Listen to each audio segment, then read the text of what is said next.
I have bootstrapped several successful businesses. My most recent one generates 6 figures a month. It makes profits. So in this video, I'm gonna walk you through what is bootstrapping, how to do it, and the risk and reward involved with bootstrapping. All right, so let's get straight into it. What is bootstrapping? Bootstrapping is when you grow your business using the revenue that you generated from the business to fund the business and grow it. So essentially using your customers' money to grow the business and reinvesting and using the revenue as a tool to invest into growth, into growing the team, and into investing into the product itself. The other tool that you can have when you're bootstrapping and one of your best friends can be equity. So you can use equity to attract and recruit people instead of revenue or cash that you might not have to build the initial team. Sometimes that's all you have in the beginning, so make sure to use what you've got. Why is bootstrapping so popular? Bootstrapping is popular because you have 100% control of the business. You are the sole vision of the business. This is the way businesses have always existed. If you open up a restaurant, you don't just go and raise capital for it. You might take a debt or something, but you don't have VC expecting a 10x return on that money in a year or even in multiple years. And in today's day and age, you can really get a software company started for less than $1,000, even more so with AI that accelerates all of this. With bootstrapping, it's all about proving that there is a need or a demand for your business before you even started, before you start spending money on proving the concept. That's all possible with market research and data, or if you have a unique insight or an unfair distribution advantage where you know you're gonna source your customers from before you even build a thing. And overall, you get to control the financial position of the business. You can decide how much you wanna pay yourself, how much you're gonna take out as dividends, and how profitable you wanna be, how much you wanna reinvest into the business, so you can start making cash and money without having to hope for like a huge financial exit in 5 to 10 years of the business in order for you to see the rewards from it. So how has bootstrapping worked for me? I've bootstrapped several businesses, but in my most recent one, Castmagic, it worked for us. And the reason it worked is because we used the equity to fund the marketing, the product, the engineering, and even the support. So we partner 3 ways with 3 co-founders, including myself. Justin is an expert in engineering, Blaine is an expert in product and support and community, and I'm an expert in all things growth, marketing, and positioning. And so with our equity, we had to take no salary from the company in the start. We didn't need anyone else to help us as we could cover all the bases. And that's how we got our initial traction and revenue, by teaming up together and using the equity as a tool to recruit ourselves. So we started with less than $1,000 to get the company up and running. And we also started with an unfair distribution advantage because Blaine and I hosted a podcast called still host a podcast called DTC Pod. We cemented ourselves as creators, building this company for creators. So it had a stamp of approval. We didn't leverage so much the community and audience for DTC Pod because that's e-commerce and completely separate. However, it was clear that this company was built for creators by creators, and we had a unique insight because we were customers number 1 of the product, and then we had a unique positioning advantage. So building a product in an industry that you already have your feet in makes it so much easier to go from 0 to 1. After that, we decided to launch an AppSumo. So on AppSumo, we sell lifetime deals to customers. And in this case, we sold probably 10,000 licenses to customers. We were one of the most successful case studies ever on AppSumo, and we generated around $300,000 in revenue in like 90 days or less. And sure, we have to service these people forever because they have a license, but the biggest benefit here was that we got so much product feedback so fast, and AI is so early that we had some of the earliest adopters of this technology in this sector specifically. And so we were able to iterate on the product and get to magic way before anyone else ever could. We then turned those customers into evangelists and affiliates who spreaded the word for us, and from there we just kept growing. And that's the equivalent of having a pre-seed financial round. We used that capital to recruit some of the initial team, to reinvest into growth, and that's how essentially we got from 0 to 1. And by 0 to 1, I mean $1 million. We generated $1 million in the business, collected capital in less than 12 months. So why is this going to work for you? Bootstrapping will work for you if your company doesn't require ridiculous amounts of capital. If you want to go and start a business that it's going to turn an industry on its head, and that's your thing and that's your unique advantage, you can go for it. An example of this is something like Uber, where you have to flip the entire taxi industry.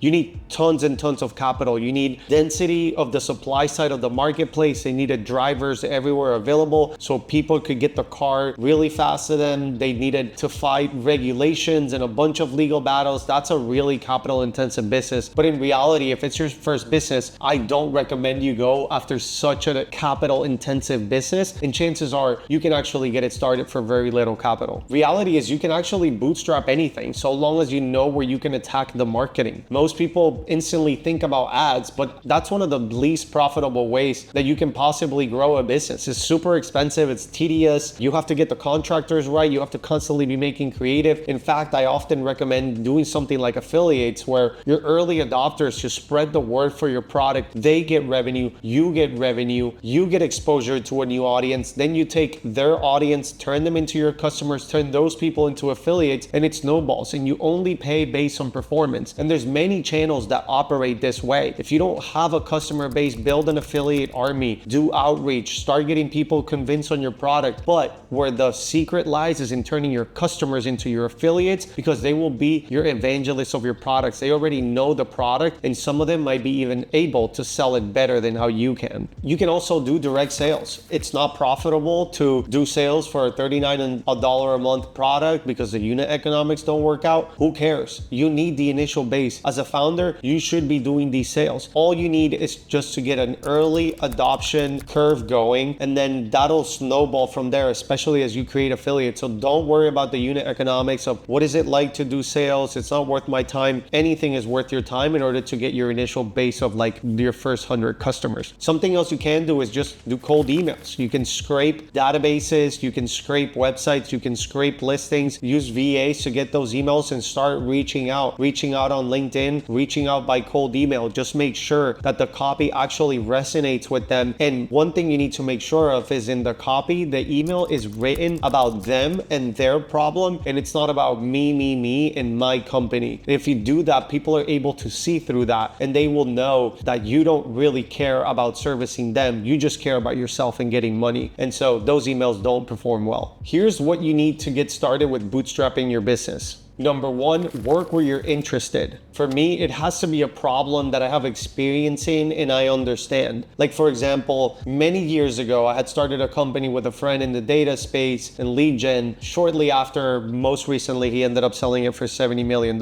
I walked away from that business like 2 weeks into it because I just wasn't passionate about data. And that's okay. I have no regrets at all. I definitely couldn't have sustained all those years building in that space. It's gonna be a long journey. So you have to pick a problem that you're genuinely curious about and you understand really well. Otherwise, you're gonna burn out. There's just too many things to do, too many decisions to be made every single day. Every good business, especially profitable ones, are worth keeping forever. So if you struggle with it for a few days, you're gonna struggle with it forever, and that's just not worth the toll that it's gonna take on you mentally, health-wise, and you need to have balance and enjoyment in your work and in your life. Number two, you have unique insights into the problem that you're building. For me, it's really, really rewarding when I have a unique insight on something that doesn't exist. So you can typically fit into a market or create a market. I enjoy much more creating a market and finding the better version of something that doesn't exist because these problems haven't been solved, and I'm fascinated by problem solving. I'm a masochist. I know it's really, really hard to solve a problem in a neat and unique way, but that's what keeps me up. That's what keeps my brain going when I lay down in bed at night and I'm like, how can we just solve this in a completely new way? What does that mean? What is the market telling me? What are the users really telling me? What is the insight that I need to extract from them that they don't even know how to articulate? That just really fires me up. Number three, know where your DNA lies. When we started Castmagic, we instantly went the route for creators, and we've had interest from businesses and everything, and it's just not like in our DNA to sell to businesses. Selling big contracts and selling to businesses, you have demands and needs from every customer. They're demanding your time. They're pulling you in a bunch of different directions, and that's really, really hard to do early on when you yet don't understand the full scope of the problem. And one big whale customer early on can derail your entire project. product to their custom needs. So in our case, we're really good at inbound. We're really good at marketing and positioning the business. We're good at creators. And so these are the things where we just double down on because we know we're good at it. There might be a really lucrative opportunity to go the full enterprise direction, but that's not in our DNA. And that could be very well in your DNA. You could be really good at this. So it just like whenever you come across a decision in a shiny object, decide, is this really within my DNA or is it not? So there's risks. You're in position to bootstrap your business now, but you should know what are the risks at hand. The good news is you control the risk. It's up to you to define what level of risk are you willing to take. It can be measured, diminished, and increased. When measuring risk, it comes down to one thing.